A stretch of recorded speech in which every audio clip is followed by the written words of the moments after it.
Hey there, this is Mr. Icarus, and welcome to yet another edition of Doom Mod Madness. This time round we're checking out a rather visually impressive mod here by the name of The Island. Now this mod was chiefly developed to take advantage of all of the bells and whistles that are available to modders within the GZDoom sourceport engine, because believe me, this just would not be possible in the vanilla Doom engine. In that regard, it's probably safe to say that the island is more tech demo than anything else. Sure, there is some actual gameplay here, you do get to run around and shoot a lot of demons in the face, but when it really comes down to it, this is a mod more concerned with having you admire its environments and cooing at all the visual effects that you can squeeze out of the GZDoom engine.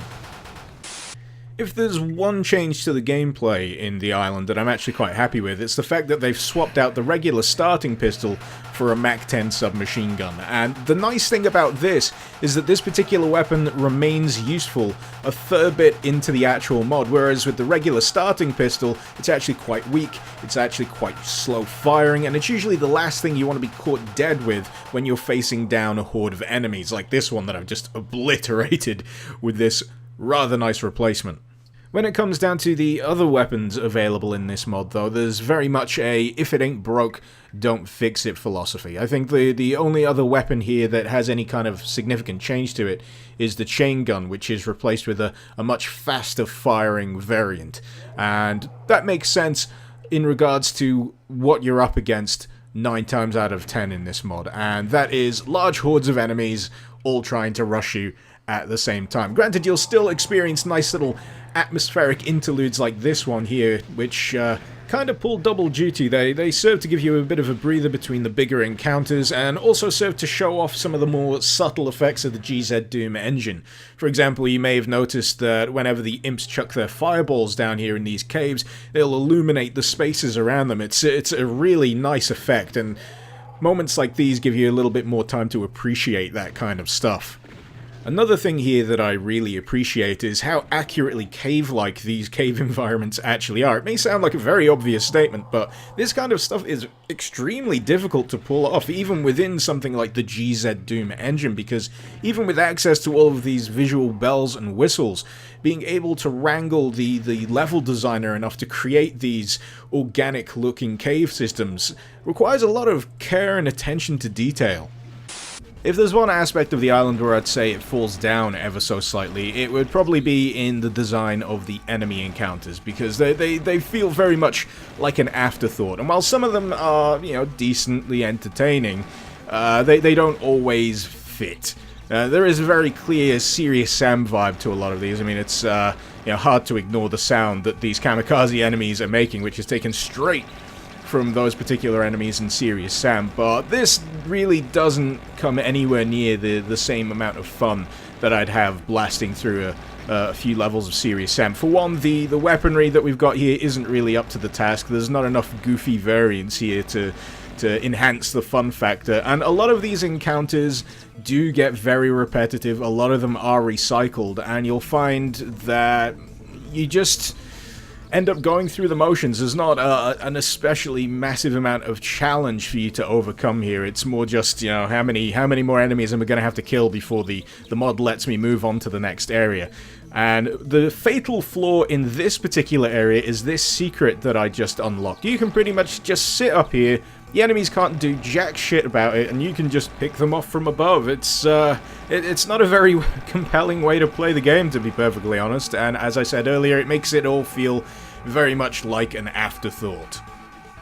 Personally, I feel like the island is at its best when it uses the engine to generate a bit of atmosphere. That's why this section here is quite possibly one of my favorite parts. This is the swamp, and as you can see, it's suitably dark and creepy and shrouded in fog, and there's some great use of ambient noise here as well to keep the player on edge, and you've really got to keep your eyes and ears open to spot where those enemies are going to be coming from. It's an entirely different pace and style of gameplay when you compare it to a lot of the other encounters you'll come across in the island.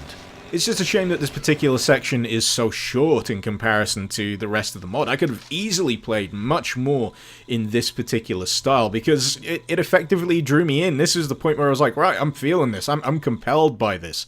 I'd love to spend more time creeping around this environment, maybe some abandoned swamp shacks, all that kind of business, but the trouble is, the island suffers from a little bit of ADD. It doesn't want to spend too long in any one particular theme or location before swiftly moving you on to the next. And at the end of this section, there is a teleporter which will take you to what I regard as one of my least favorite environments in this mod. Apologies if you're suffering from themic whiplash right now, because this is actually what you get to experience after you step through the teleporter pad at the end of that wonderfully atmospheric swamp stage. You end up here. You end up in a place that seems to be, for all intents and purposes, the disco demon dimension. Now, this wouldn't bother me all that much if this was the first time you had to experience it during the course of the island. It would be an interesting oddity. It's something that's clearly here to show off what the GZDoom engine is capable of with all the fancy particle effects bouncing around here, but no, this is something that you will run into multiple times.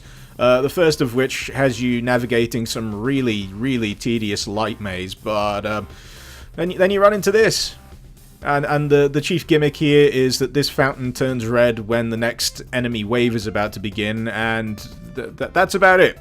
That's about it, but it just drags on and on and on and on, and all I could think of during the first run through of this was, I'd really like to go back to the swamp now, please. Can you just take me back to the swamp? I really like the swamp. Let's go back to the swamp. But no, it never happened. You spend an uncomfortable amount of time mowing down enemies in the disco dimension, and then finally, the mod gets on with business and puts you through what I can only describe as the Kubrick.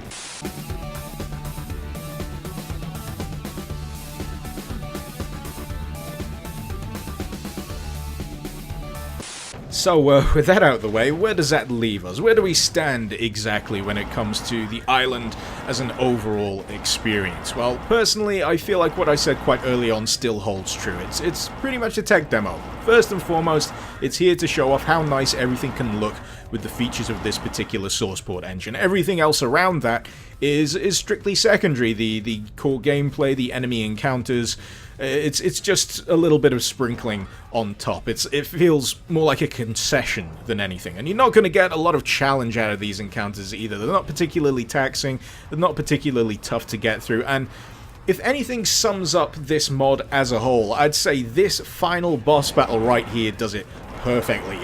You've got all this epic purple lightning, you've got a spider mastermind that can fire plasma balls, fire both chain guns at the same time at you, and are you noticing what's happening here? I can just stand over here and I can just, go up at the sky. Very nice looking sky, by the way. And I'm not taking a single hit. I've got no cheats enabled here. It's just that I'm standing outside of the boss's fire range. Can't hit me even if it wanted to. And it's not programmed in any sort of way to close that distance so it can actually inflict any damage on me. So I can just cheese it from all the way over here with my rockets and just obliterate it, because I've got all of the ammo I could ever possibly need. From this section of the game. Again, not using any cheats. And you've got all of this crazy purple lightning going off, all of these crazy particle effects, and ultimately it's all flash and no substance.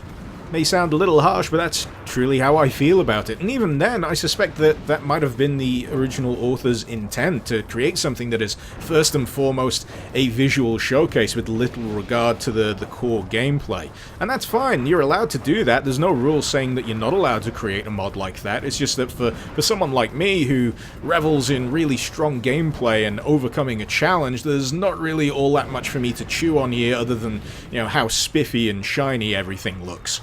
And at the end of the day, even though we've killed the big old spider mastermind here, I don't really feel like I've overcome a challenge, that I've, achieved anything significant, and that's not a great feeling to have at the end of a mod. But in either case, if you fancy checking this out, the link, as usual, is in the description below. Hopefully you've enjoyed this video. Feel free to let me know what you thought in the comments below, and feel free to suggest any mods you'd like to see me cover in future episodes of Doom Mod Madness. This has been Mr. Icarus. Thank you very much for watching. Icarus out.